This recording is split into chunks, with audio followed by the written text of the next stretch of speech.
CPS రద్దు కొరకు ఏర్పాటు చేసినటువంటి సమావేశానికి అధ్యక్షత వహిస్తున్నటువంటి జేఏసీ చైర్మన్ గారు మరియు వేదికను అలంకరించినటువంటి జేఏసీ నాయకులు, ఈ కార్యక్రమాన్ని విజయవంతం చేయడానికి వివిధ జిల్లాల నుంచి విచ్చేసినటువంటి మిత్రులందరికీ, ఉద్యోగ మిత్రులందరికీ కూడా మరి ఉద్యమ అభినందనలు తెలియజేస్తూ, ఇవాళ 20 సంవత్సరాలుగా ఈ యొక్క సిపిఎస్ రద్దు కొరకు జరుగుతూ ఉన్నటువంటి 100 సమావేశాల్లో మనం పాల్గొని ఉన్నాం. కాబట్టి సిపిఎస్ కు సంబంధించినటువంటి చరిత్ర మనందరికీ కూడా తెలుసు.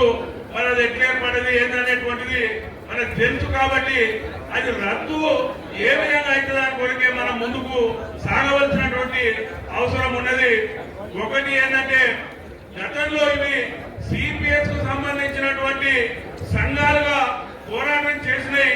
వాళ్ళు అలుపెరగినటువంటి పోరాటం చేసినారు. ఇవాళ వారు అలసిపోయినటువంటి సమయంలో ఇవాళ జేఏసీని ఇందులోకి భాగస్వామ్యం చేస్తూ ఇక ముందుకు సాగుదాం అనేటువంటి విధంగా ఇవాళ సీతపజ్ఞ గారు ఈ సంఘాలన్నింటినీ మరి వారు మద్దతుగా చేసుకోవడంలో సఫలీకృతమైనారు. కాబట్టి మరి ఈ యొక్క వారి యొక్క ఆకాంక్ష తొందరలోనే నెరవేరుతుంది. ఒక్కటి, ఇవాళ మనకు ఎంత పట్టుదల ఉన్నది అనేటువంటి చెప్పడానికి ఈ అంశం పట్ల అన్ని జిల్లాల్లో కూడా ఉదయం ఎలా మరి మనం అక్కడ పోరాటానికి కలెక్టరేట్ లో పోరాటం చేసి అక్కడి నుంచి నేరుగా బయలుదేరి ఇక్కడికి రావడం అంటే ఇలా ప్రధానంగా ఇలా మనం మీటింగ్ పెట్టుకునేది సిపిఎస్ మీద. ఇది ఒకటి అంశం ఇలా మన ఈ హాల్లో ఈ మీటింగ్ కారణం. కాబట్టి అంటే ఎంత పట్టుదల ఉందని అనేటువంటిది ఇక్కడికి వచ్చినటువంటి వాళ్ళంతా కూడా ఇవాళ మండల స్థాయి, జిల్లా స్థాయి నాయకత్వమే ఇక్కడికి వచ్చింది. మరి ప్రాథమిక సభ్యులను ఇంకా కదిలించలేదు.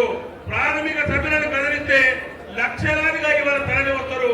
జేఏసీ ఒకటి ఏంటంటే, ప్రోగ్రామ్ తీసుకోవడంలో కొంత ఆలోచన చేసి ఉండవచ్చు, కొంత ఆలస్యం ఉండవచ్చు, కానీ ఒక ఖచ్చితత్వంతో ఇవాళ దెబ్బకు దేవుడైనా భయపడతారన్నట్టు జేఏసీ ఇచ్చినటువంటి పిలుపుకు ఇవాళ ప్రభుత్వం ఇవాళ మనం సమస్యల సాధనకు ముందుకొచ్చింది. కాబట్టి మనం అందరం కూడా రాబోయే రోజుల్లో కలిసికట్టుగా ఈ యొక్క సమస్యకు పరిష్కారం చూపిద్దామని చెప్పి, ఎందుకంటే మన అందరం కూడా రాష్ట్రాన్ని సాధించుకున్నటువంటి యోధులు.